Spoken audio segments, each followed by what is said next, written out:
Good afternoon. Welcome to this talk. Um, it gives me an immense pleasure actually to introduce Professor Hugo Gorringe, an excellent scholar and a good friend. And he has been kind of working on Tamil politics, particularly Dalit issues, for a longer period of time. He produced several books, articles, constantly kind of writing, sort of inspiration for people like me.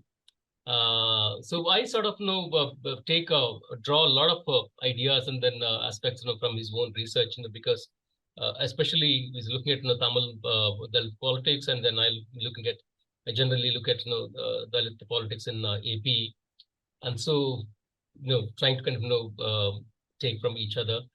So very good, and then I'm really grateful to Hugo for agreeing to give this talk. It's wonderful, actually. Students are looking forward for this talk, in fact. So just kind of very couple of words about Professor Hugo Gorringe. That now he's the currently head of sociology department in Edinburgh University. Also earlier, and he was also co-director of the Center for South Asian Studies in the same university, Scotland. And his research in India focuses on the socio-political mobilization of Dalits and the struggle to achieve equality and deepening Indian democracy. He's also an editorial board member of a Contemporary Voice of Dalit, which comes through this Sage journal. He's the sole author of Panthers in Parliament, Dalits, Caste and Political Power in South India. It's kind of brought out by Oxford University Press. And Untouchable Citizens, Dalit Movement and Democratization in Tamil Nadu. It's brought out by Sage. There's also, he co-edited another book, The Caste in Everyday Life, Civility in Crisis, Democracy, Equality, and Majoritarian Challenges in India. One good thing about Hugo is that he wouldn't mind writing with his students. He wouldn't mind kind of placing their names before him, and then he wouldn't mind be a second author. That's really wonderful of you, Hugo. Actually, lots of people benefited by that. I know that. It's really nice of you kind of to help those people. So he's been kind of on his with various articles and all that on chapters work relating to this identity, violence, space, caste, and politics. Now, I assume that he's also kind of he's obviously following Tamil films very seriously. In fact, we just kind of sharing this Tamil film industry as such, kind of now how the presence of some of the Dalits at the director level, and then the people who kind of play the hero roles and all that, how they're kind of bringing this Dalit aspects into the public domain. It's kind of really remarkable. So in that context, Professor Hugo Gorringe is going to speak on this, foreground this Maamannan film, Emperor of Emperors, and then look at how the caste interplay between this caste and politics, and then what happened to this idea of social justice, really political representation. So with that, I welcome Professor Hugo Gorringe. Please. Thank you, Hugo. Wow, thanks so much, Sam, and great to connect again after the time in Edinburgh that we spent together. Just a quick word on the topic. I haven't done fieldwork in India for such a long time that when Sam asked me to give a seminar, I thought, well, I need to do something a little bit more current. And there is this new wave of Tamil Dalit cinema, which I have been writing about with my former student and colleague, Karthik Damodaran, and we've thought about these issues, and so I thought, okay, why not reflect on this film, which in some ways I like to think is the movie version of my first book, but in other ways is very different and quite problematic, as we'll come to. As is traditional, I should say there's a spoiler alert. I presume that nobody would have come to a talk called Maamannan expecting me not to discuss the film, but if you haven't seen it, then I am going to discuss some aspects of it. That said, I should emphasize I am not going to do justice to the film. I'm not even going to try and do justice to the film. It is really symbolically powerful. There are so many aspects that we can maybe come back to in the discussion. My focus is quite narrow. What I'm interested in is the politics in the film and how it relates to politics in the state of Tamil Nadu. And so I'm going to be weaving together my own research with the politics as seen through the film. And I'm going to try, if I can, to share screen because I've put some slides together so that you don't have to keep looking at me, which I think is always a bonus. So hopefully this works. Can you see that okay? Yeah. Perfect. Okay, so the talk I've titled Maamannan, Dalit Assertion or Dalit Appropriation. And I've called it this because this is the third of Mari Selvaraj's films on Dalit social issues in Tamil Nadu. And the first two look, at caste in everyday life. They look at the day-to-day enactments and violences that come with the structure of caste. But this third film takes it directly into the realm of institutional politics and intersects directly with my own work, and so it's particularly interesting for me. I'd urge you all to watch the film if you haven't, to get a full flavour of it, but for those who haven't, or those who saw it a while back, a brief outline of the key aspects that I'm going to be focusing on. So I'm going to give a short précis of the film and the main characters, then ground the discussion in a all too brief description of politics in Tamil Nadu, and then get into more analysis and discussion of the film. So the film, Maamannan, is centered around central character played by Vadivelu, of an MLA from the ruling Samudra Samaganidi Makkal Kalagam, People's Party for Equality and Social Justice, a thinly veiled equivalent of the DMK or the ADMK, so one of the Dravidian parties in Tamil Nadu. And he's the central character. He starts off as a party worker, ends up as an MLA because it's a reserved constituency, and then gets into conflict with other members of the party and, ends up with an electoral fight. His son, Adiveran, who is played by Udayanithi Stalin, is a victim of a caste atrocity early on in the film when he was a young boy. He's now a martial arts trainer who's frustrated at the slow pace of change. So Adiveran is really the encapsulation of Dalit activism, but without an explicit Dalit activist component to it. Leela is his love interest. She is slightly more agential than many women in Tamil films, but doesn't have a huge role to play. The main points of interest about her are that she runs a tuition centre for deprived children, and she comes from a higher caste than Udayanithi. So, there's a sense of, a progressive, open Tamil culture who is happy to bend caste rules.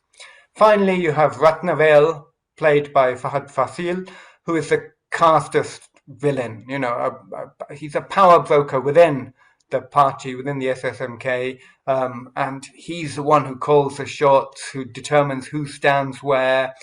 But he leaves the party when the chief minister backs Maamannan over him, and so he vows to defeat the latter in the elections, and that's where you get to the denouement of the film. So those are the main characters.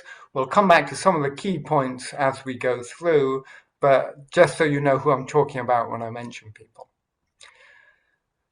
The further bit of context, as I said, is to talk a little bit about caste and Tamil politics, just so that you have a background to where I'm coming from in the analysis of the film. Now, it's very common to hear or read commentators saying, how come we have caste parties in the land of Periyar? So what is the land of Peria? What do we mean by that?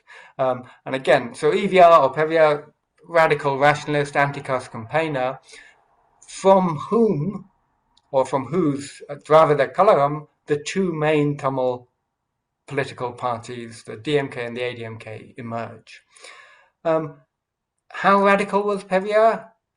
There have been critiques of Peria from Dalit activists throughout the years, but others have embraced him because of the radicalism of his ideas, although the practice may leave something to be desired. And I've put a couple of quotes on the slides here just to give you a flavor of the iconoclasm of Peria. And think, this is somebody who's writing in the 30s and 40s and questioning some taken for granted aspects of social life, who's really challenging people to question things that have been unquestioned, and is trying to foment agitation and insurrection.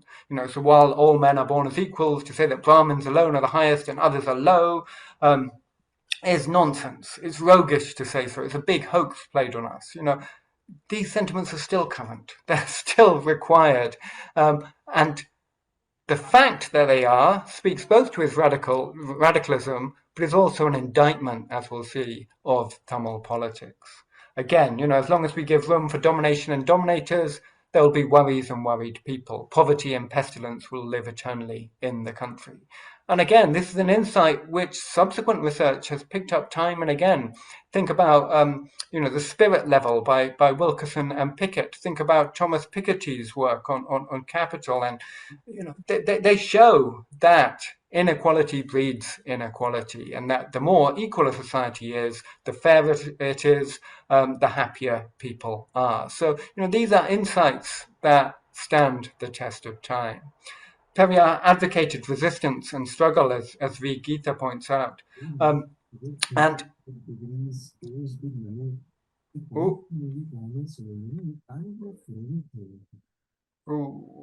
So not maybe whoever, if people could mute their mics, that might help, because although it's nice to have a running commentary.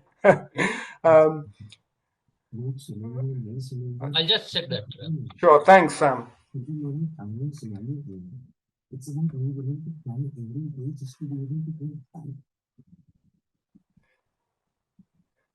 And arguably, the emphasis on self-respect and on fighting back is what has paved the way for the caste politics that we see today. Because actually, those who took up this call most ardently and those who took it up most speedily and within sort of years of independence are the backward castes in Tamil Nadu, those who have emerged as dominant in the state. Okay. Subbu, could you mute yourself, please?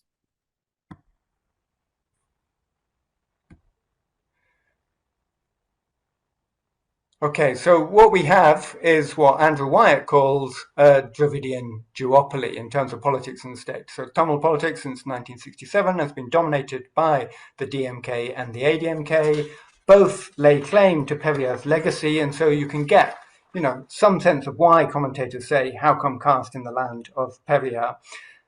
Crucially, for this talk and for the importance of the current wave of Tamil Dalit cinema, both parties were popularized and taken to the masses through cinema. That umbilical link between politics and cinema remains important in the state, even though, some of the key performers and stars, MGR, Jayalalitha, have passed on. That link between caste, politics and cinema stays true for Tamil politics. Still today, we see talk of, various film stars entering politics. So people like Vijayakant, who not so long ago launched his own party and managed to gain, 3% of the vote simply on the back of his superstardom. Talk of Vijay or Rajanikanth also joining the fray speaks to this continuing link. It's also important because the main hero in this film, Udayanithi Stalin, is not only the son of the current chief minister, Mukhtar Stalin, he is also a minister in the DMK government. And so you have here a sense of an outstanding politician using cinema to, communicate particular messages and to improve his own standing. What most commentators and social researchers argue is that the social radicalism of the Dravida Kalagam, of Periyar's outfit, has been diluted by entry into politics. And this is something that I touch on in Panthers in Parliament, the book that Sam was talking about. Once you enter political institutions, then processes of institutionalization kick in. You have to appeal to all members of the public in order to get elected. You are put into contact with members of other parties with whom you are negotiating seats and alliances. And perforce, the stronger edges of your political platform are watered down and diluted. You end up sort of coming to compromises in order to reach, the least worst solution. The emphasis, instead of social justice in Tamil politics, has come to be cultural nationalism, a celebration of Tamilness and Tamil culture. And this has been the hallmark that has kept the DMK and the ADMK going over several years. The other point I want to make before we get on to discussing sort of aspects central to the film is the fact that caste has never been absent from Dravidianism. Although both Dravidian parties are catch-all, they embrace people from all castes, they incorporate members from all castes, caste has always been present in Tamil politics in several key ways, most notably in selecting candidates for particular constituencies. As Pulari Bhaskar puts it in a nice little blog, caste demography of the two major alliances in the 2021 Tamil Nadu state elections, but as I also found in my own research, reserved constituencies were introduced to ensure that some SC members were guaranteed a place in parliament. It has become the limit. There were 45 reserved constituencies in the Legislative Assembly in Tamil Nadu. You have hardly ever had any increase on that number of SC candidates and members of the Legislative Assembly. So in each constituency, people go in, sit down, think through the caste composition of major constituencies and select their candidates accordingly. As a journalist from Tamil Nadu put in an interview with me in 2012, in this first past the post model, the majority wins.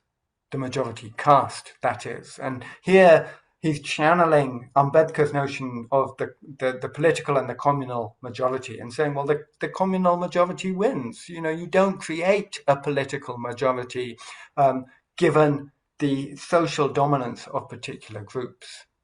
And so I said, is it caste?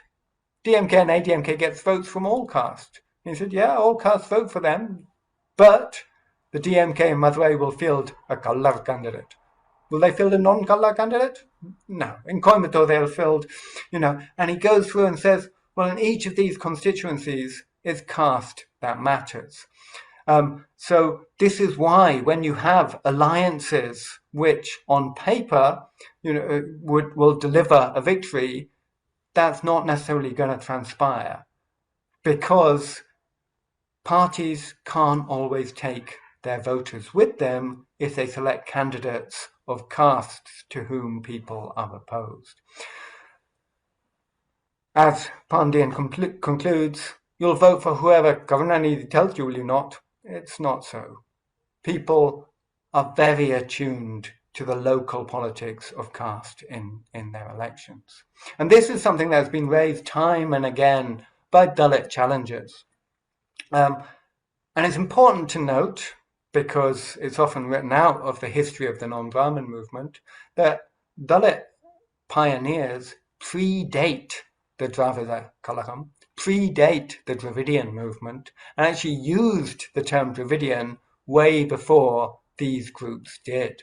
So we have people like Ayodhyadas Pandita, who actually embraced Buddhism in advance of Ambedkar, launched Over Paisa Tamilan, One Paisa Tamilan, a journal which circulated widely, not just in India, but into the surrounding countries where indentured laborers had gone, into Kola goldfields, to Singapore, to Malaysia, and there's a rich history of Dalit networking, politics, and agitation in the state, which to some extent was erased by the Dravida Kalaram, by the emphasis on cultural nationalism. And so then there was a period of quiescence after independence. It's only post-1990, with the Ambedkar centenary, that you get sustained mobilization against caste oppression emerging again in the state, and this feeds into the formation of two political parties, which are led by Dalits, though again I say led by Dalits with uncertainty, because as the poster at the bottom of the slide there shows, Dr. Krishnasamy, who led Buddhya Tamilakam, claims that Ballas, Devendra Kulavalalas aren't SCs or Dalits anymore, and is trying to increase their status through changing their standing in the census. But Buddhya Tamilakam emerged in the mid-1990s, and it emerged out of conflict between sort of backward and Dalit castes, over standing, over position, over rights and autonomy. Towards the end of the 1990s, as I was doing my first major period of field work, the Dalit Panther, IACAM, Dalit Panthers of India, the branch that was linked to the original Dalit Panthers in Maharashtra, renamed themselves the VCK and turned into a party led by Tirumavalavan. This is now the largest Dalit-led, but not Dalit-only or Dalit-centric party in the state. Again, the VCK seek to appeal to all. They have members, leaders, candidates from a range of different castes, but they emerged from Dalit protest and have an emphasis on eradicating caste and on Tamil nationalism free of caste. So this is the context which fed into the new wave of Tamil Dalit cinema. Cultural production often trails in the wake of social mobilization. So the backward caste agitations of the 70s and 80s, which saw them forming parties, resulted in a wave of films in the 1980s and early 90s, which explicitly indexed caste. So Deva Makan, Chinna Kaunda, these a wave of films which portrayed the caste order as the natural order of things, which occasionally portrayed Dalits in subservient and humiliating positions without comment, without any sense that this was something that was needing to be changed. It's only in the past decade that we've seen cultural production catching up with the emergence of Dalit movements. And with Bharanjit and the wave of new Tamil Dalit directors, we are seeing films which are engaging with these issues directly. So, to the film. The film doesn't name the cast of its characters, but it doesn't need to. The semiotics of caste in Tamil Nadu serve to locate people as surely as if they had their caste names tattooed on their foreheads. This in itself, I would argue, speaks to the continued significance of caste in, quotes, the land of Periyar. Why is it that, simply juxtaposing, in this case, Adivevan with pigs, locates him within a particular caste identity? We haven't moved on in that sense. So the everyday aspects of caste continue to inform identity, continue to inform how people see themselves and react and act in Tamil society and in politics. And so reading these aspects of the film, you could say it appears to pit Arundhatias against Gaundars. You could say this is a film about the northwestern belt of the state, where Dalit mobilization has been less in evidence. Other facets of the film, however, appear to capture the more direct confrontation between Dalit assertion and BC repression that you see elsewhere in the state. And that's an issue that I'll return to. The film, I think, is to be applauded for capturing the institutionalized subservience that is imposed upon Dalit members of established parties. So Maamannan is an MLA for the SSMK, and yet he lacks autonomy. And okay, this is a film, but it beautifully captures processes that I heard time and again when researching Dalit politics in the state. So the best illustration of this comes early on, when, following the caste atrocity involving his son, when several of his son's friends are killed, he's faced by a dilemma. He goes to the party and he says, we need justice. We need to bring these barbarians to book. This was a horrific crime. We cannot remain silent. And they're very sympathetic, and they nod and they pat him on the shoulder and they say, just wait a minute, we can't bring those boys back to life. And if we chase the perpetrators and exact justice, then this might invite more violence against the community, so you guys might suffer more, and it could adversely affect the party in the polls, in which case, we'll never be able to deliver social justice. So trust the party. And you see Vadivelu go off and collapse into tears because he isn't entirely sure what to do, and he knows that he cannot fight the institutions. And so the whole atrocity is hushed up in a manner which is seen time and time and time again. One of the catchphrases of the VCK as they were mobilizing on the ground was, if the police enacted the law, if they locked up perpetrators, we wouldn't need to be on the streets. What they were protesting against was the state inaction that followed so many atrocities. Perversely, there are allegations that the VCK is now involved in the same institutionalized webs that enforce silence on them. So they do continue to publicize atrocities. They do continue to publicize caste, but especially early on in their political careers, there are said to be cases where they were called up by party allies and told to, settle things at a local level rather than escalating them. And this is a sort of informal institutionalization that can lead to caste atrocities being hushed up.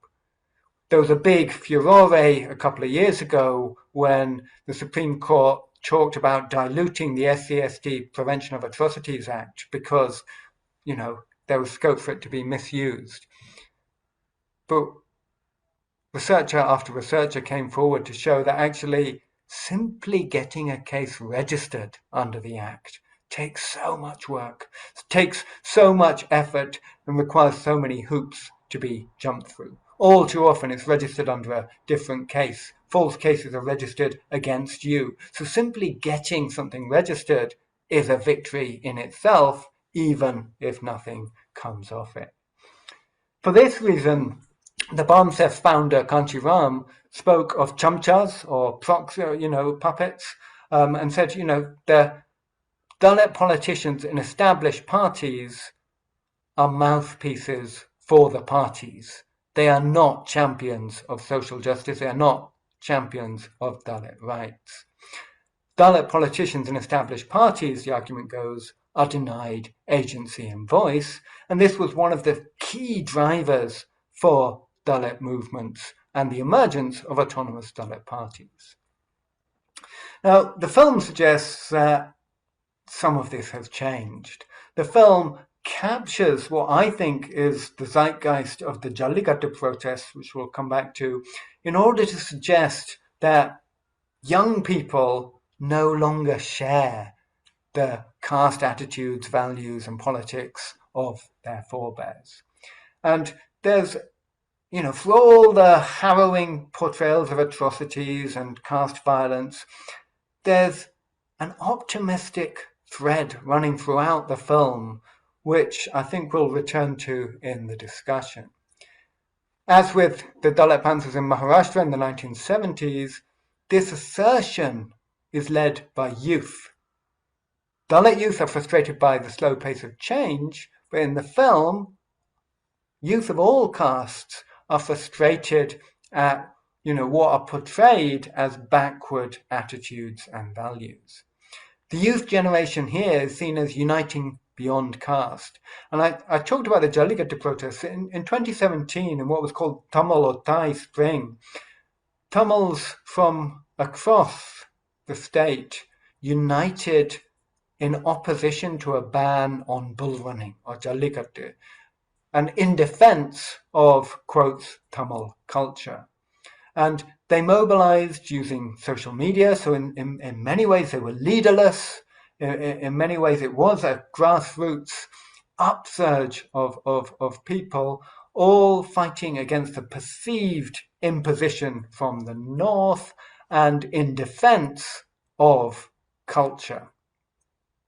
Some voices, Dr. Krishnasamy being a notable one, Tirumar Vallavan to a lesser extent, questioned that culture and pointed out that actually for generations Dalits were not allowed to participate in Jallikattu. So Krishnasamy welcomed the ban and said it's a symbol of caste writ large. Tirumar Vallavan opposed the ban but called for Jallikattu to be democratized. So the Dalit challenge to this sense of Tamil unity was to say, yes, this is a nice idea, but hang on, who's included in Tamil culture? Who's included in the Tamil community that is out on the streets at the moment?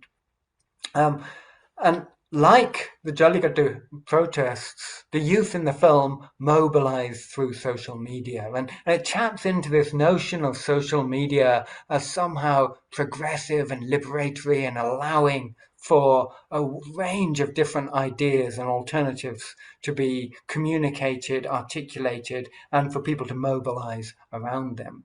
And that optimism should not entirely be discounted. We've seen around the world the role that social media has played in uprisings, but it should also be tempered because, as we've seen with those global uprisings, social media can be used by opponents as, if not more effectively, than by the organizers themselves.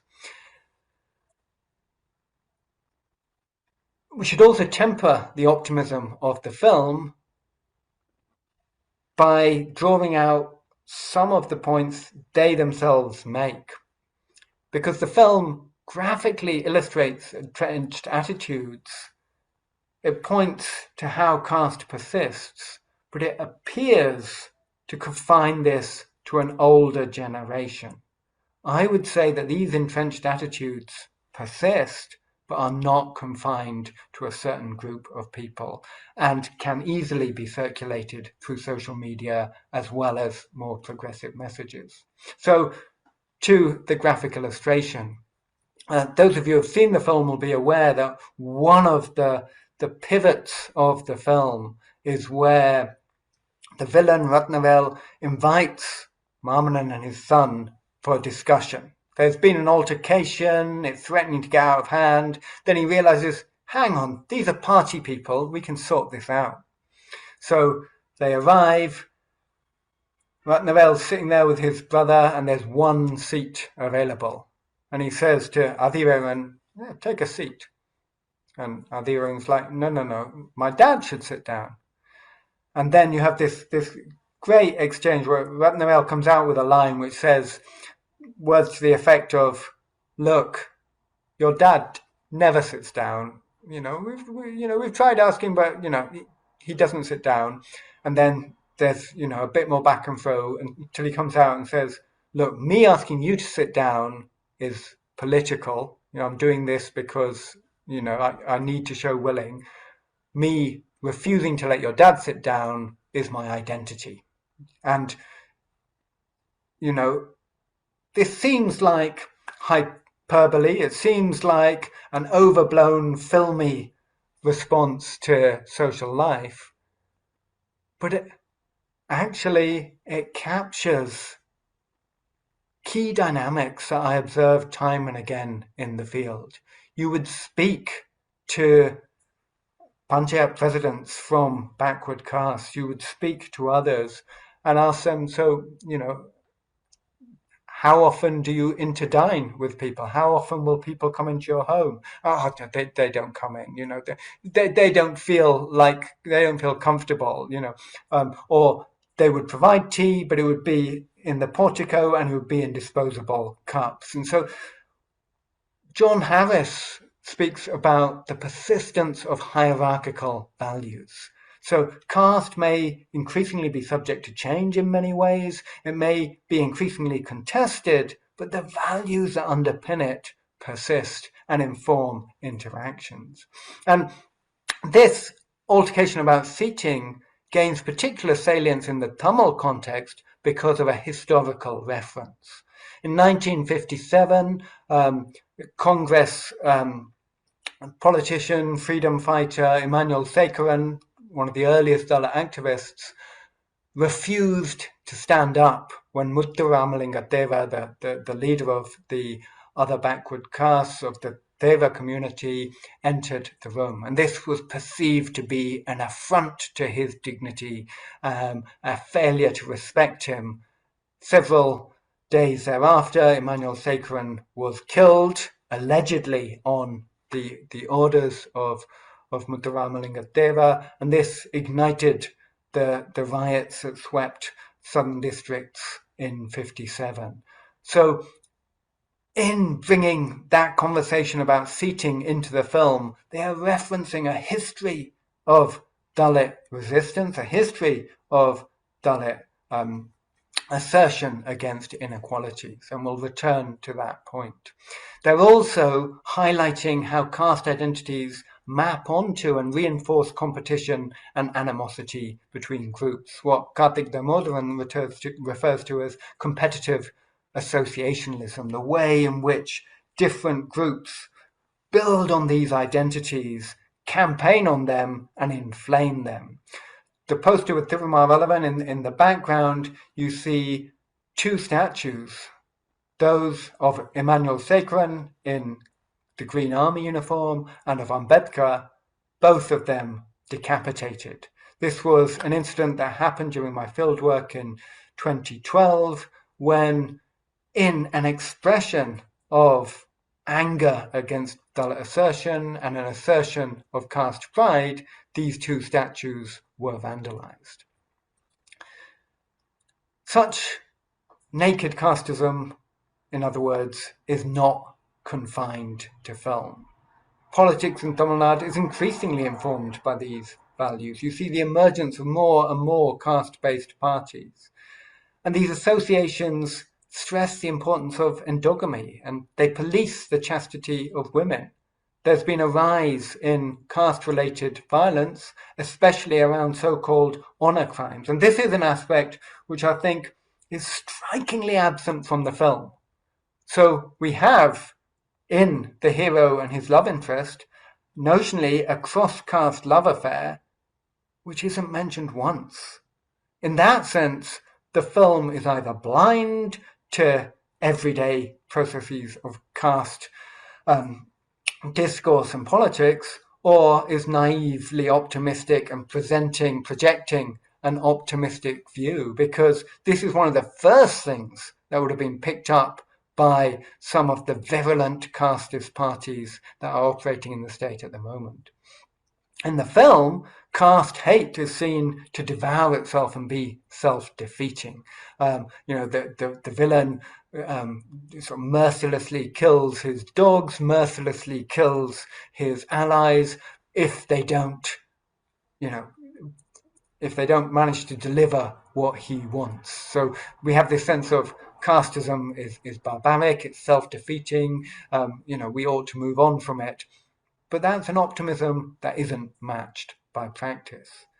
And whilst we're talking about films, I should mention G. Mohan's movie Draupadi, which came out in 2020, which actually offers a very different take on caste to Maamannan and the wave of Tamil Dalit cinema, and offers a much more supportive take on caste.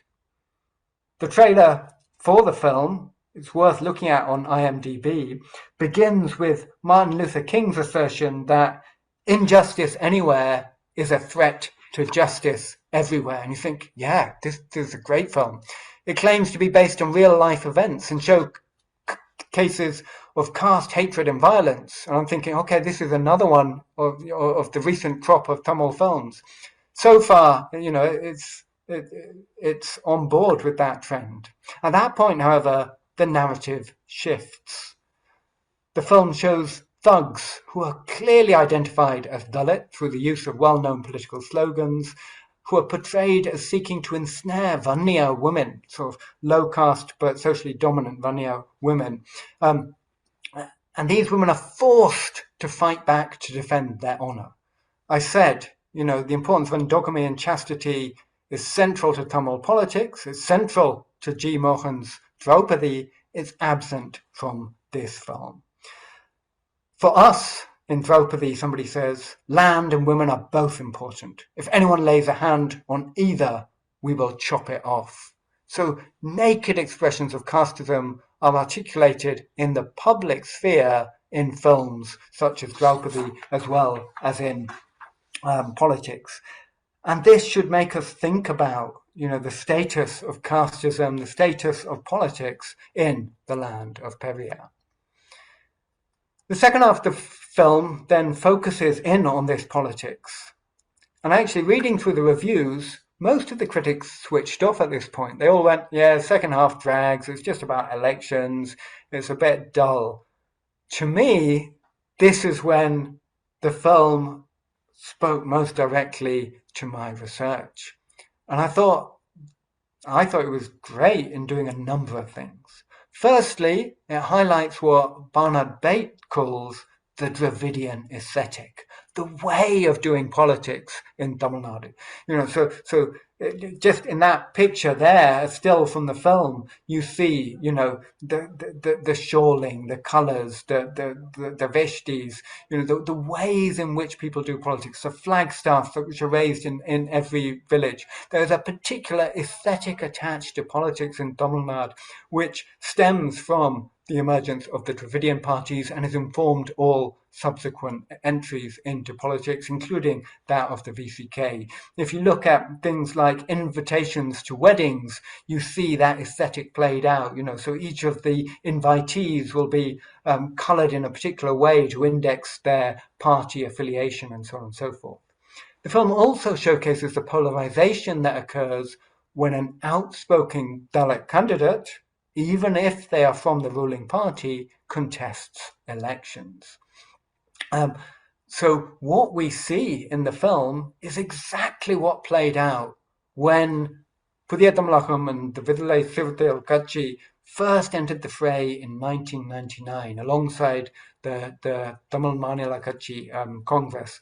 And when they stood for election, there was violence in certain constituencies, mainly those where Dalit candidates allied to either PT or VCK were standing. The constituency where Tirumaravan stood saw villages set ablaze, saw people denied access to voting booths, and saw a range of coercive tactics to prevent people voting.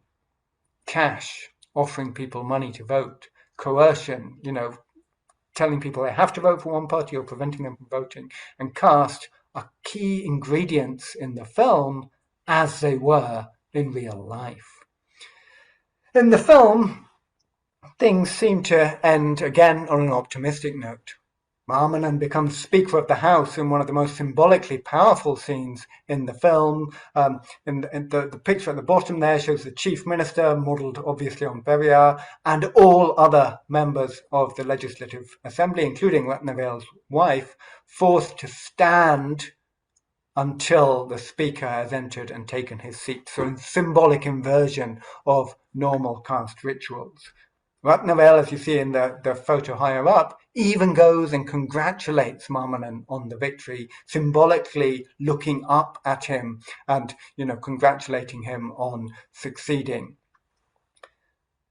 For all the complications of caste that has characterized the earlier parts of the film, the message seems to be that Tamil pluralism shines through, that, people in Tamil Nadu can get on, that we can move beyond naked caste aggression.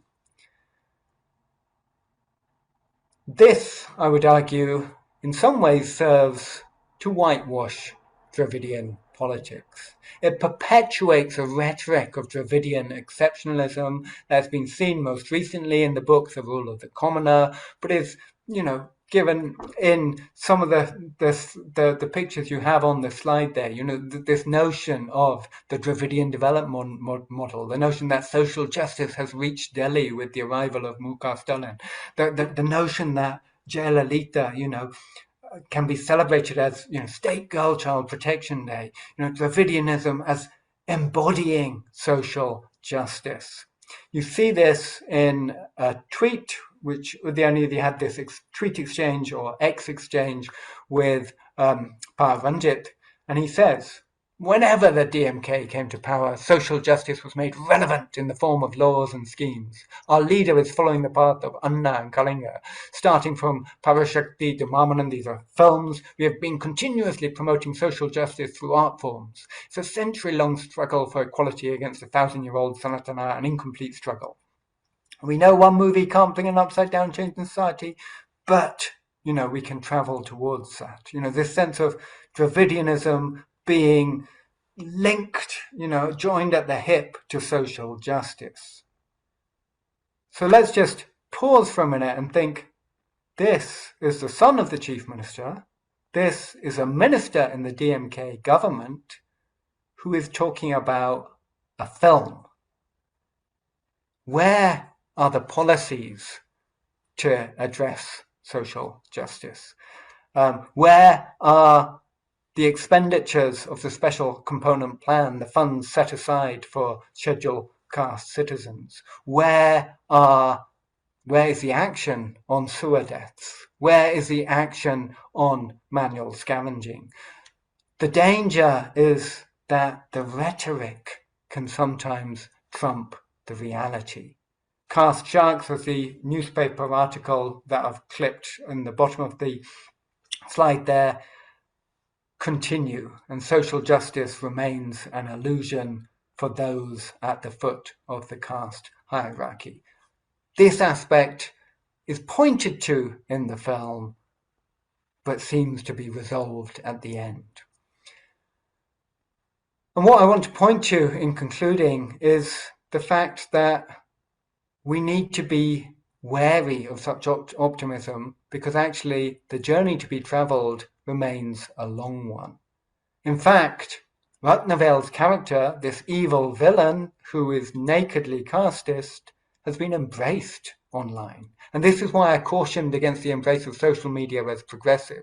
So actually, many groups in Tamil Nadu have celebrated Ratnavel's character, and you have two images there. So the first one, celebrating him as, this great person who fights for Dharma, for ancient order, can defeat, Maamannan Dharmically, and he's defeated only because of anti-Hindu Western process of elections. And in the bottom one, his face is superimposed onto a Gonda election poster, to portray him as a politician for this new party. He's celebrated as a role model and not a villain. It's also, as I said, so-called honor crimes are on the rise. The VCK have called for a specific law to target them, and again, there hasn't been action on this. In 2016, not that long ago, the DMK were in opposition. So they weren't even in the position of having to navigate the responsibilities of power when a young couple was set upon in broad daylight in an attack captured on CCTV. The young man was a Dalit and his bride was from the Deva caste. He was brutally hacked to death and she was attacked and left for dead. The VCK condemned it and raised it as a national issue. The ADMK, who were in power, remained silent. The DMK condemned what they called, and I quote, law and order issues in Tamil Nadu. They did not want to alienate the Deva vote by talking about caste atrocities. This is the Dravidian party, which, Udayanidhi tells us, is umbilically linked to social justice. The journey left to be travelled remains a long one. Even last week, a young Dalit school pupil was viciously assaulted for good performance and for a perceived lack of respect to backward caste youngsters. And this is a hideous example of the way in which caste attitudes are being passed on to younger generations. And the other issue I have with the film is the sense in which it is erasing Dalit autonomy. Against all of this backdrop of continued casteism, of the ambivalent relationship of Dravidian parties to caste, the absence of any Dalit parties or movements from the film, to my mind, is staggering. It's Dalit activism across the state which has held state actors and dominant caste to account, and which has made films like this both possible and relevant. Furthermore, the film appears to showcase their experiences. Like I say, the electoral scenes, almost word for word, scene for scene, are those which we witness each time Tirumar stands in election. And yet, they are written out of the story. They are there as an absent presence. We see from the pictures on the slide there the wave of Dalit movements, organizations and parties that have emerged in the state, and yet none of them are explicitly recognized in the film.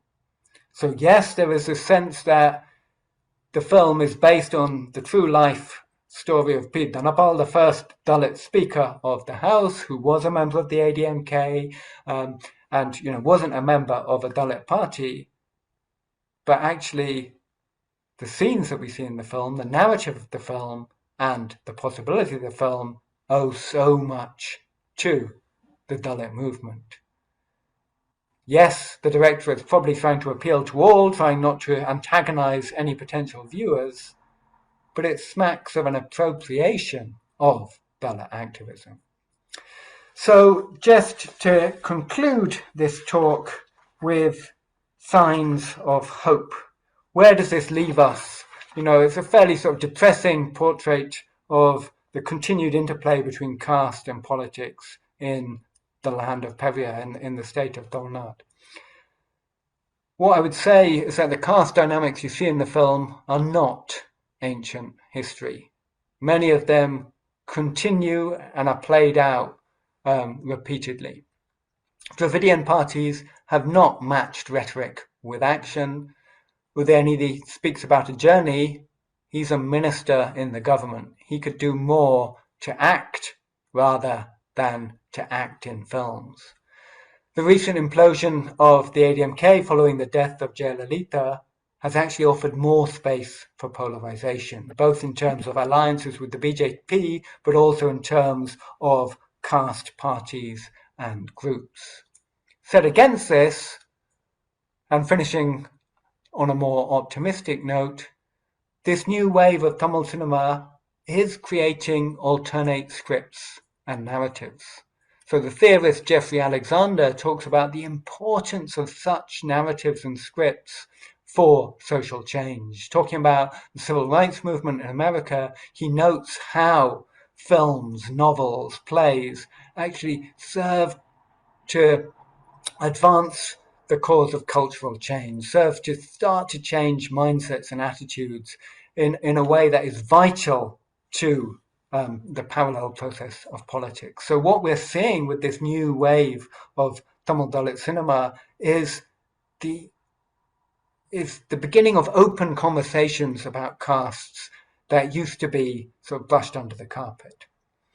We're seeing the emergence of fearless and vocal campaigners such as Paranjit, such as Aribu, but also autonomous Dalit politicians who will hold Dravidian parties to account, who will question what is happening and who will highlight any atrocities that occur rather than agreeing to sort of hide them and move on. And finally, I am slightly hopeful, though perhaps naively so, that the DMK heir and minister is standing firm, as we saw last week, in his denouncement of Sanatana Dharma. So he stood on a VCK platform, condemned Sanatana Dharma, and said, we need to eradicate this. He's received all kinds of abuse from a whole range of different groups, and yet he hasn't backed down. He stands firm, he's doubled down on that commitment. Why is he doing this? Well, we can hope that in acting in this film, in engaging with autonomous Dalit politicians, his eyes have been opened to the need for change. And this is a reminder that Dravidian pluralism has never been given. It has always emerged from struggle. Thanks very much.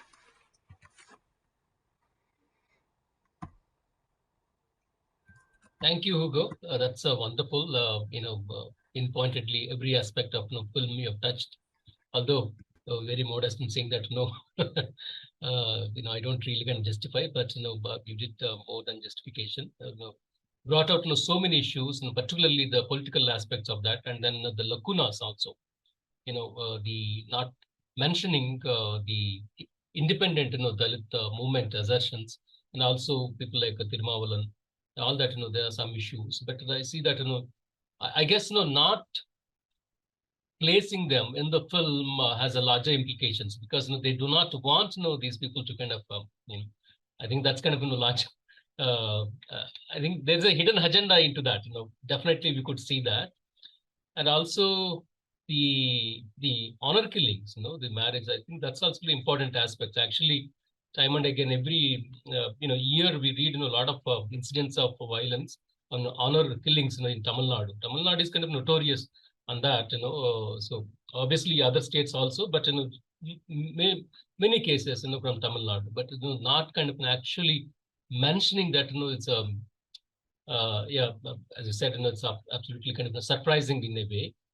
But I think I don't know what is their agenda on that front. But the political front, yes, I could see that why they are doing that. So with that, I welcome the audience, sort of question and answer sessions and all that. Any queries, questions, please. Thank you. Yeah, Ashik, please. All right. Thank you so much, Dr. Gorringe. That was a fantastic presentation. I absolutely enjoyed the movie, but did come away feeling like I just watched some propaganda. So just three very quick questions. I'll try to keep them very short.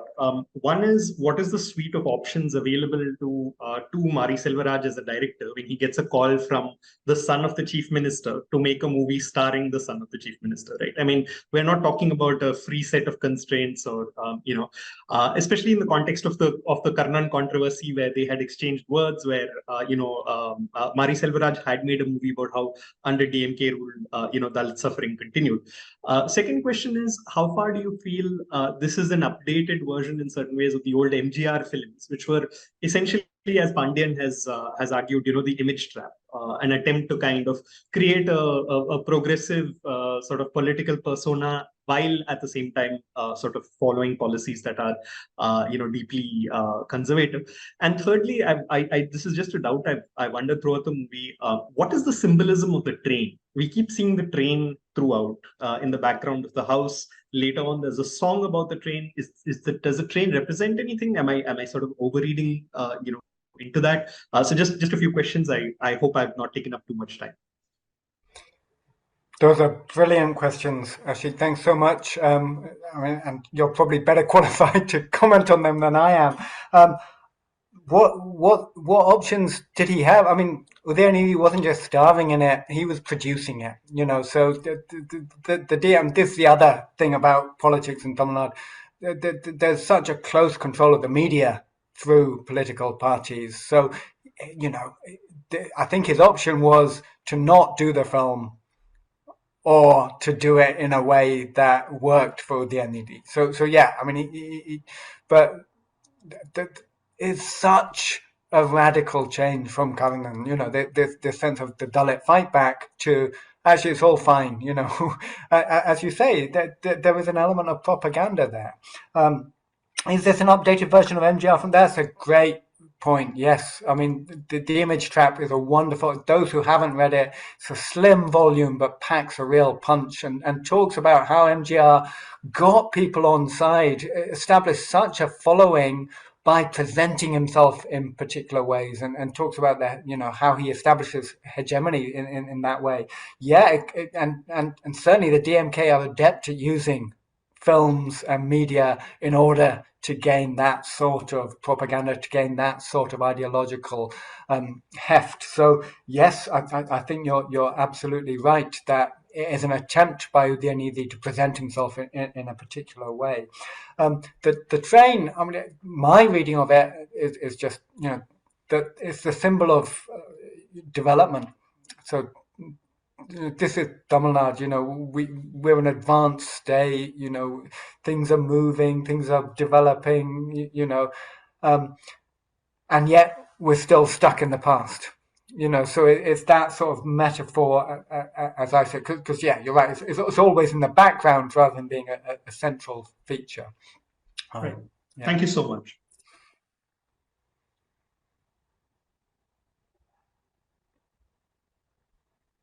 Yeah, Divya, please. Oh, your mic. Keep the mic on, please. Good to listen to Professor Hugo again. And with regard to the issue that was being discussed, when we have, on the one hand, when we have anti-caste Dalit activism in Tamil Nadu, constantly criticizing Dravidian politics, stating that they are not addressing the issues of atrocities, violence against Dalits in Tamil Nadu, and it is left to the Dalit parties to address this rather than the Dravidian parties coming to the forefront and addressing it. But on the other hand, when Dravidian parties do engage with the issues of caste exclusion and discrimination against Dalits in Tamil Nadu, it is seen as appropriation or exploitation of Dalit issues and not seen as an active engagement with the Dalit cause. I do understand, when the communist parties take up the issue of Dalit violence, again it is seen as appropriation by them. And then when the DMK seeks to address it, again it is seen as appropriation by them. But yeah, when right-wing organizations or parties take it up, it is appropriation. But how do we comprehend when the Dravidian parties led by DMK and the communist parties addressing the question of caste and untouchability in Tamil Nadu, when they engage with the caste question? Should we see it as appropriation, or should we start now interpreting it as a serious engagement with the caste question in Tamil Nadu? How do we comprehend this situation, Professor? Great, thanks, Divya. That's a great question, and I think it comes down to the context. So I do not see Udayanidhi standing on a VCK platform and condemning Sanatana Dharma as appropriation. I see that as him standing on an anti-class platform and making a point. The film, however, is totally different. In the film, you have him making points which, as Ashik says, is more like propaganda, and the Dalit politicians themselves are erased. They're nowhere to be seen. Appropriation is where you claim to be doing the work that others have done, where you are riding on their bandwagon and not giving them credit. If you're working with these parties, if you are standing with and not speaking for, and this is true in any context, so in refugee movements in the UK, elsewhere, any group which claims to speak for groups ends up risking appropriating their cause. The onus is on the privileged to work with the marginalized in order to amplify their voices. The fact that the film doesn't do that is why I think it feels like appropriation. But where they get on board, where they actively condemn atrocities, and I was pleased to see that Stalin did condemn what happened to the young pupil. But what was interesting there was, the newspaper report that I saw said, unusually, the chief minister condemned this. It shouldn't be unusual for a chief minister to condemn a vicious attack on a young school child. Why is that unusual? It's unusual because the young school child happens to be Dalit and was attacked because of caste. When that ceases to be unusual, then we can stop talking about appropriation.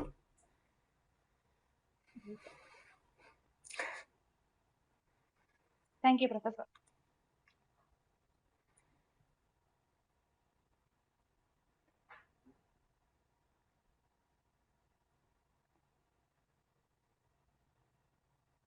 Hi, I just have a broader question maybe.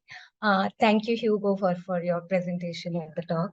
I just have this broader question in terms of how do we imagine Dalit politics within the electoral politics of India? So as you're saying in reserved constituencies, if it is not a reserved constituency, Dalits are not going to get represented, be it at municipal level or assembly or parliamentary level. And even in my field, I saw it is only in these reserved constituencies Dalits are getting representation, and again it becomes so sticky because so in my field there are so many different Dalit castes are living, but the political parties will give tickets only to the Dalit caste which is predominant. So in my field, though there are Jatovs, there are Balmikis, but only Balmikis would be getting the tickets from all the parties because they have to win the election. And I think Guy Warniers has written this thing, that parties are very strategic about distributing tickets. So rather than thinking about representation, what they're thinking about winning an election. So given this stickiness, and then there's no other choice for Dalits also to get this political representation. So how do we think of an emancipatory or, Dalit politics in this kind of messiness of electoral politics in India? Yeah, thank you. That's a great question, Rama. And I think, and this is the issue. I mean, the first past the post model, and the fact that Dalits are not a majority in any constituency mean that non-Dalits decide which Dalit will win. And that's been the bane of Dalit politics throughout the period of independence. So there are some calls for electoral reform. So if you had, a different electoral model, then you don't have the constraints imposed on you by first past the post. But there is also the allied danger of caste majoritarianism, where caste groups could also use a reformed electoral politics. And so I think, in that sense, that the hope lies in cultural change. So, and this is what Alexander points to in the importance of cultural scripts.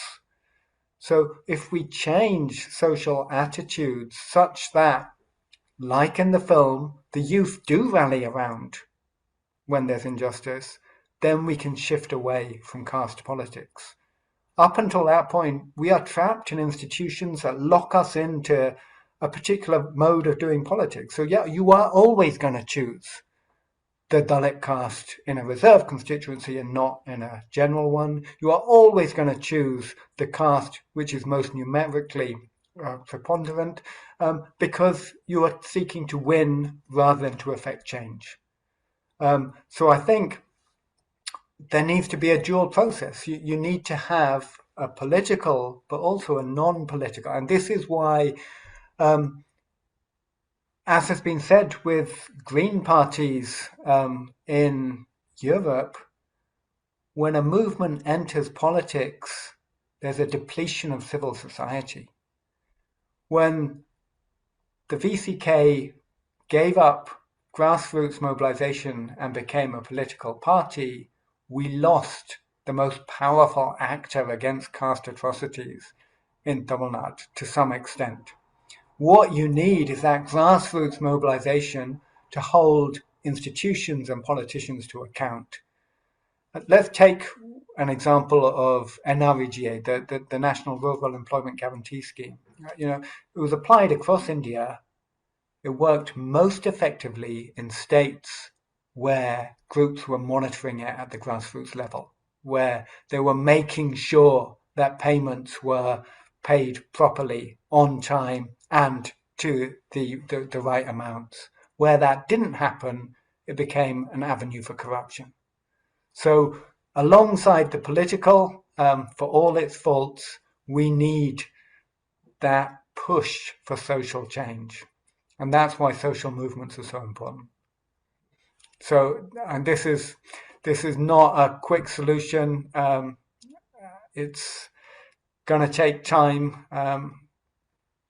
but that's where we can celebrate this new wave of Tamil Dalit cinema as creating the conversations that weren't had before.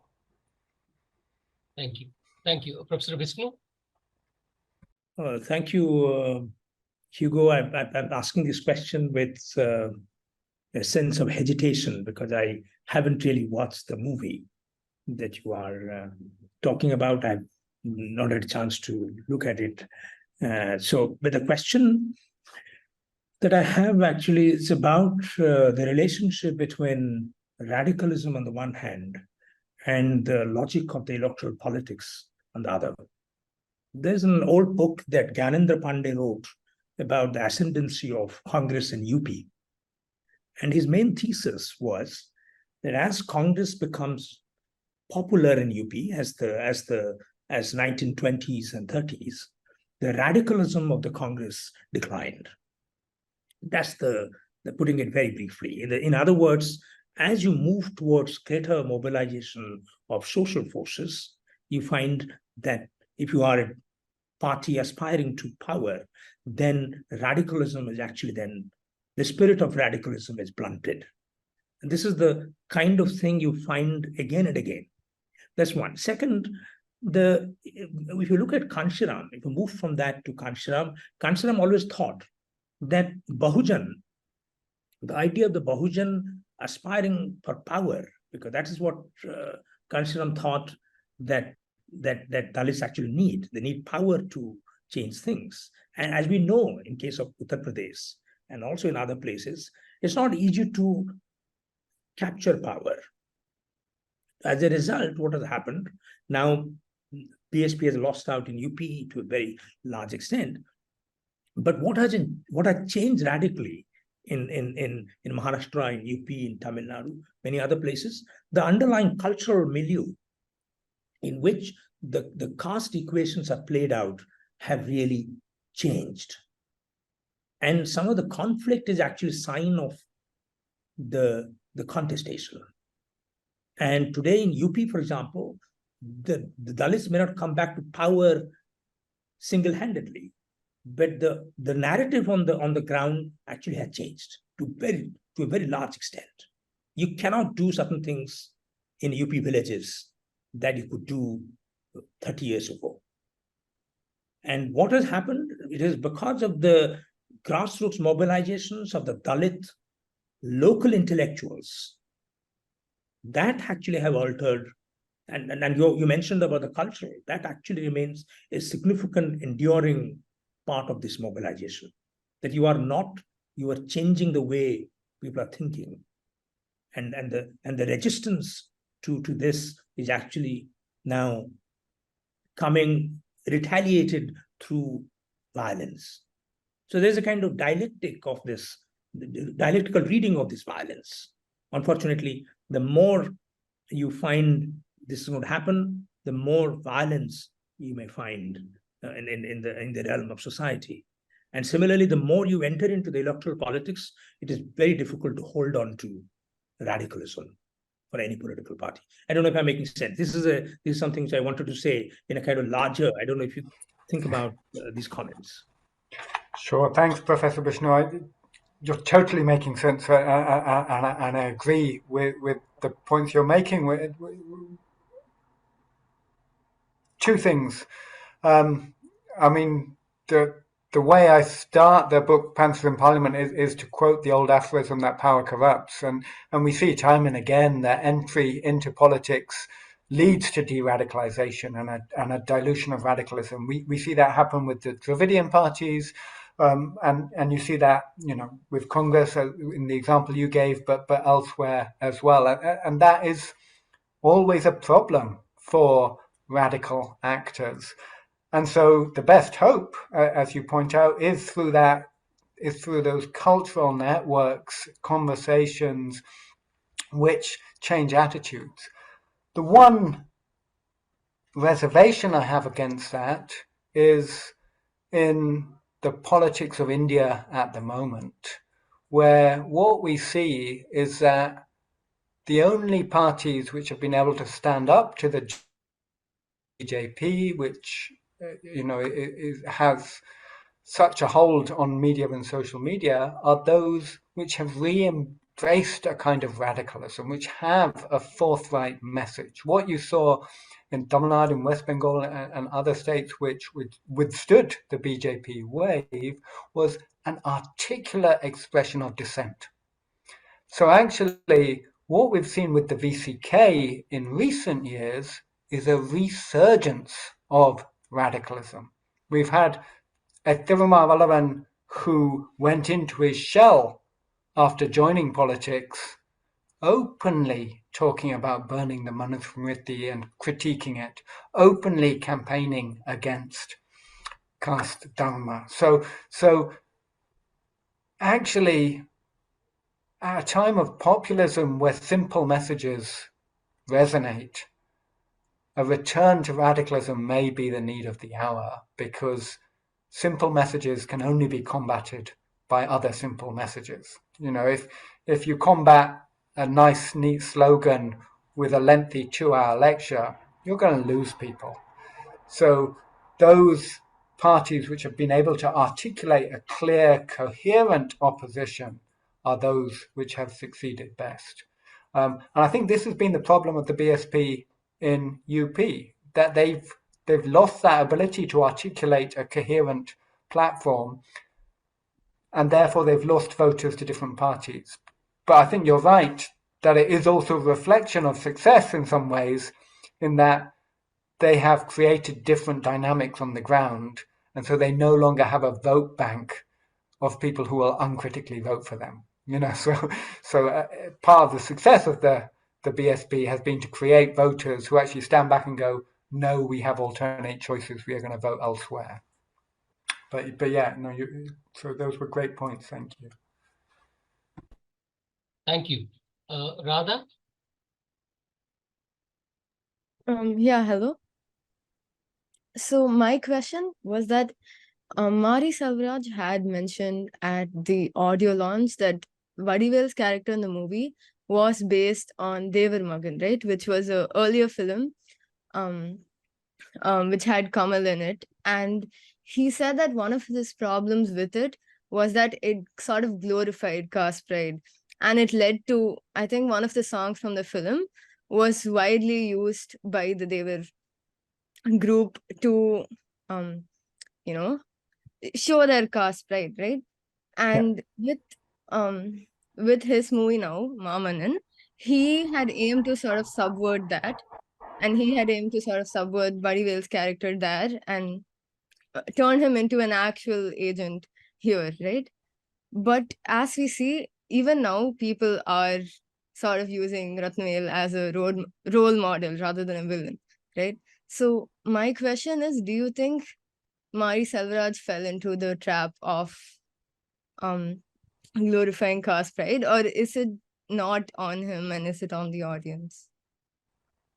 That's a great question. I mean, I think it's on the. I don't think that can be placed at his door. I think we can accuse him of acting as a propaganda mouthpiece for the DMK. He does not do that for caste supremacists. You know, if caste supremacists want to seize on somebody who is obviously a villain and celebrate him, there's not a lot we can do, you know, apart from point out that, you know, this is a flawed portrayal. I mean, the film very clearly portrays Ratnavale as a villain, portrays his schemes as self-defeating, portrays caste as, you know, inward-looking and problematic. You know, so he kills a leader of the caste association because he feels frustrated in his ambitions. He kills his pets. You know, so in that sense, the glorification of Ratnavale, I think it's a testament to the brilliance of the acting, but I don't think it's anything in the narrative of the film. And Kamal always said that Maamannan was a critique of some of this caste violence.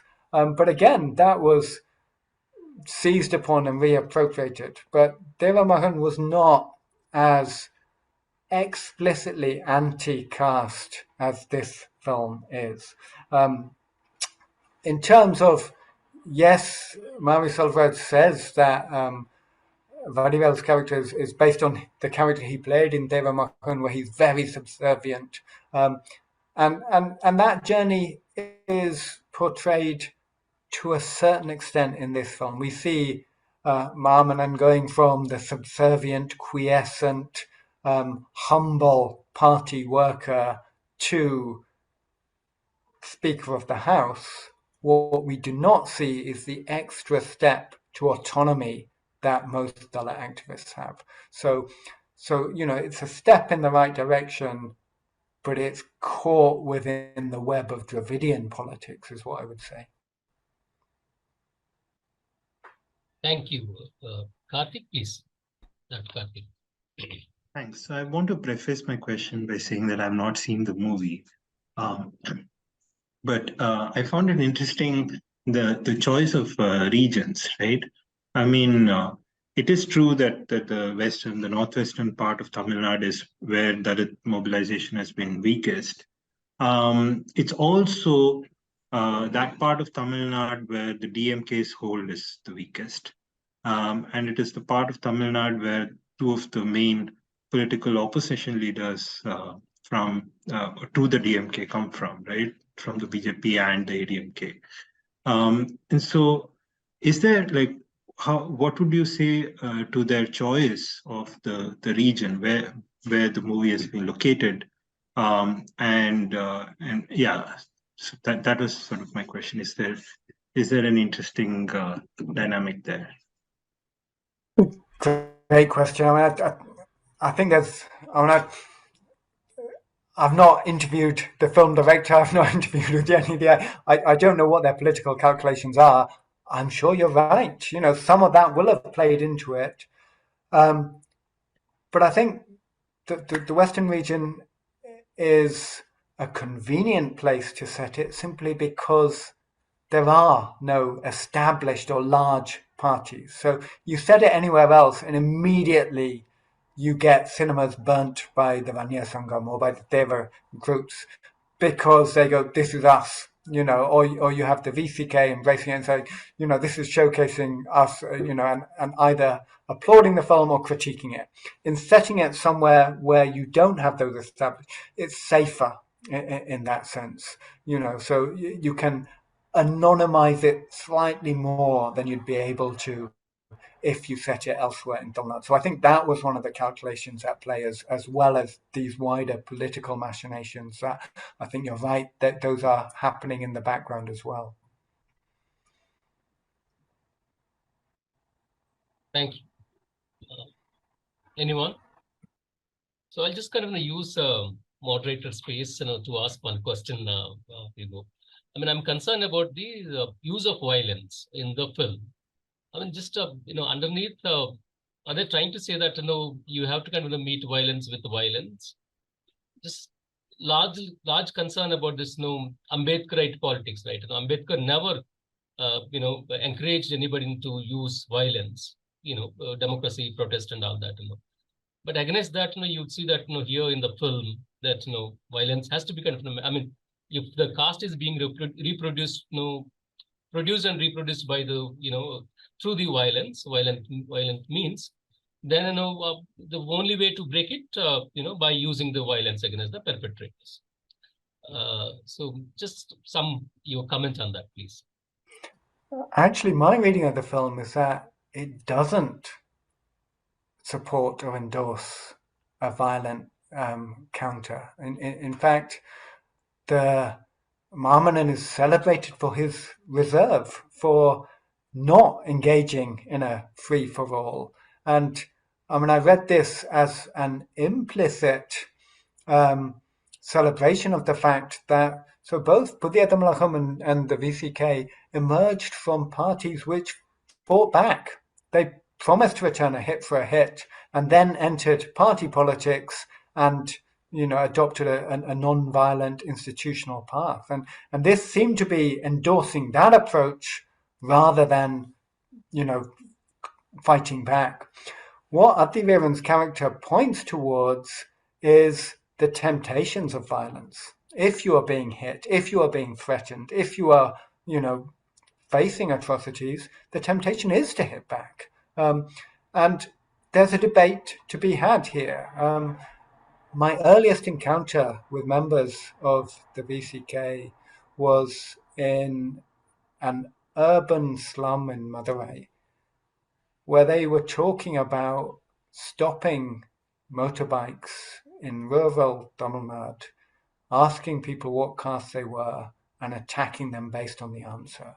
And I thought, oh my God, what have I let myself in for? I need to get away from here in one piece. I went back and I kept talking to them. And actually, the more I talked to them, the more I thought, why isn't there more violence? And set against somebody like Ambedkar, you have the insights of somebody like Frantz Fanon, who talks about the revolutionary power of violence. So, I mean, I happen to think that violence is problematic because the people who suffer are always the most impoverished and the most resource poor, who most likely happen to be Dalit. But it's arguable that it was the assertive, violent self-defense, there's that debate there, but the militant assertion of Dalit movements in the 90s that has paved the way for their entry into politics. And without that, you would never have had the ability of Dalit parties to stand on their own 2 feet and contest elections as equals, because they were just seen as such lesser beings. So, and that aspect of the politics is slightly airbrushed in the film as well. We have, the sense that you need to get on board with Dravidian politics in order to change anything. Well, hang on a minute. Dravidian politics has been changed by militant assertion of others from the outside. And without that, we wouldn't be where we are today. So I think the film's use of violence is interesting and actually captures what we see today, the emphasis on politics, not grassroots violent fightbacks.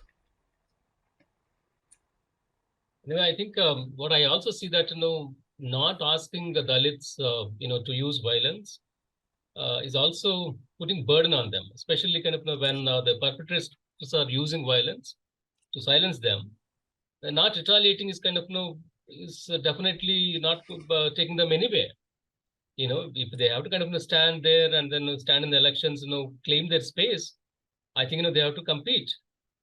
I don't know. I mean, yeah, no. So I tried to grapple with these questions long ago in an article called "Which is Violence," which built on. There's actually a song that the party came up with called "Which is Violence," where they juxtaposed the violence of caste with the self-defense of Dalits in communities across the state, and said, "Well, hang on a minute. What we're doing isn't violence. It is trying to stay alive. It's trying to combat naked aggression. And I think that's the debate. So I think the term violence is always overloaded, is always political. And so I think that they were quite right to push back against the accusation that they were being violent, because they were responding to violence. Wonderful. Thank you. Any questions? Any hands? Okay. I just have one, Hugo. Just coming back to that, I agree with you. I think that's a very interesting way of thinking about violence as self-defense. The moral ground on which you place that action, the violent action, is very different when you present violence as in self-defense, as something which is countering the brutalities. But the point is, sometimes if you look at the electoral democracy in India, and with the kind of arithmetic that goes into electoral democracy, it's very difficult to imagine that any Dalit group in any sense can single-handedly win political power. And so the dilemma is that once you cannot win single-handedly in that game of electoral politics, you have to go with people. And those people are not necessarily part of the radical agenda. And as a result, what has happened is that the electoral politics is completely fraught. You cannot be yourself.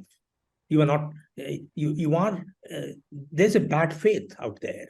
You are going out with people who are not necessarily believe in what you believe in. Second, the violence is a kind of sign of an impasse. You can see that you can. So there is, I think that's one of the reasons why I find that in many places, the energy of the Dalits to fight against in the cultural domain, in the domain of knowledge, in the domain of cultural production, in domain of aesthetics, in domain of politics, wherever they can, asserting and critiquing the existing dominance. And sometimes then the instrumental dimension of it is very uncertain. You see, so you have law, you have constitution, you have your mobilization, you have your, these are things people on the face of great amount of violence, great amount of threat, everyday threat. I don't know if I'm making sense. There is some, antinomies of electoral politics itself. Sure. No, I totally agree, Professor. Again, so great point. Maybe I can point you towards the work of Professor Jim Maynor, who has done extensive work in Karnataka and wrote a piece for the book that Suryakant Wagmore and I edited, in which he points to the rise in the number of accommodations.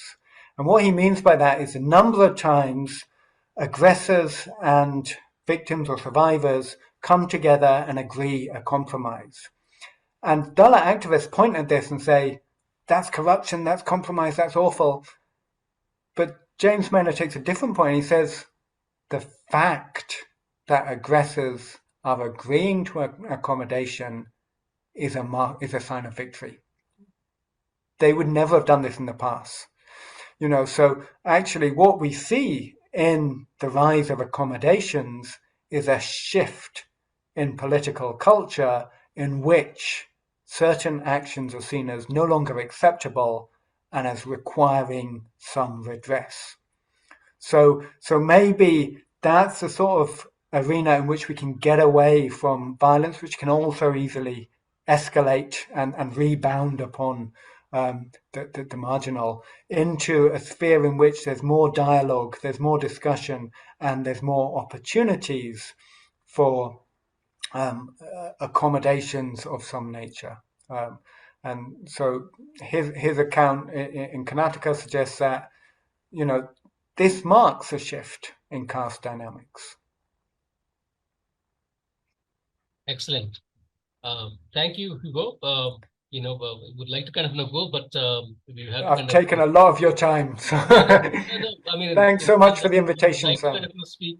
We would like you kind of speak, but time is running out, and then I also have a session at 3 o'clock, so that's another concern.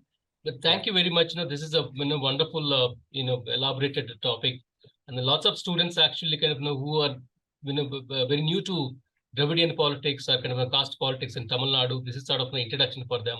This would help them to kind of understand in a better manner. But some of the issues kind of you raised, particularly the violence and then social justice, then symbolically other issues that I think we need to kind of keep on thinking about this. How to do politics. I think this looks like eternal dilemmas, right? Whether Dalits should kind of employ violence and if there is in the face of constant deployment of violence by the upper caste, what is the way forward and all that. And through these some of the means like a film, there's always the power lies in their hands, the capitalists or kind of the upper strata to kind of hide a lot of things, use cinema to kind of to take forward their agenda, not kind of really speaking. I think that's also we should be constantly concerned about that. So yeah, I think, but this is kind of very useful talk. Now the elections are coming up, students will kind of also can try to understand in a better manner. So thank you very much. Wonderful. So probably sooner in other talk we'll meet again. Thank you very much, Professor Vishnu, and then Rama, and then Karthik. Other people who have joined. Naomi. Okay. Take care, and then I have a nice afternoon. Thanks, Sam. Great to reconnect, and thanks for all the wonderful questions. Bye. Bye. Take care. Thank you.